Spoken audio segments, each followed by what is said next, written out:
Hello everyone, welcome back to this channel. In this video, I will show you the easy and clear steps on how to change language in Microsoft Outlook on Android. How to change language in Microsoft Outlook on Android. Make sure you keep watching this video until the end.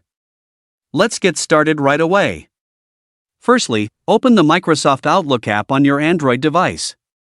This is the initial screen of the Microsoft Outlook app. Next, tap the Google icon at the top right of the screen, and a scrolling down menu will appear. Tap the Settings icon at the bottom left of the screen. Tap Language menu.